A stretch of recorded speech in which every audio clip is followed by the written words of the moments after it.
আজকে সন্ধেবেলা হঠাৎ করেই আমি বসে পড়েছি ব্লাউজ গোছাতে। আমাদের মেয়েদের কাছে কিছু না থাকুক বেশ কিছু পরিমাণ আছে শাড়ি, আর তার সাথে আছে ম্যাচিং ব্লাউজ। আমার 4 বছর বিয়ে হয়েছে, তার মধ্যে এত ব্লাউজ আমার জমে গিয়েছে, আর আমি এই রকম একটা ব্যাগের মধ্যে রাখি। এই ব্যাগটা কিন্তু কেনা না, একবার কুর্তি কিনেছিলাম, এই ব্যাগের মধ্যেই এসেছিল, সেই ব্যাগটাকেই কাজে লাগিয়ে দিয়েছি। আর ব্যাগটা যেহেতু মজবুত, বেশ অনেক দিন ধরেই এর মধ্যে আমি ব্লাউজ রাখি, কোনো অসুবিধাই হয় না। আর এতে প্রায় 50-60টা মতো ব্লাউজ তো ধরেই যায়।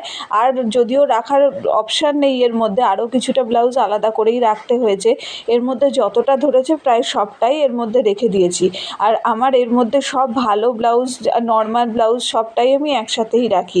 বিভিন্ন ধরনের আছে, বিভিন্ন ডিজাইনের আছে, সবগুলো নিয়ে বসেছি। আর এর মধ্যে রয়েছে আমার এই লাল কালারের ব্লাউজটা, যেটা আমার বেনারসির ব্লাউজ, বিয়ের সময় বানিয়েছিলাম। তোমাদের আজকের ভিডিও কেমন লাগলো অবশ্যই কমেন্টে জানিও। ভিডিও ভালো লাগলে চ্যানেলটা সাবস্ক্রাইব করে দিই।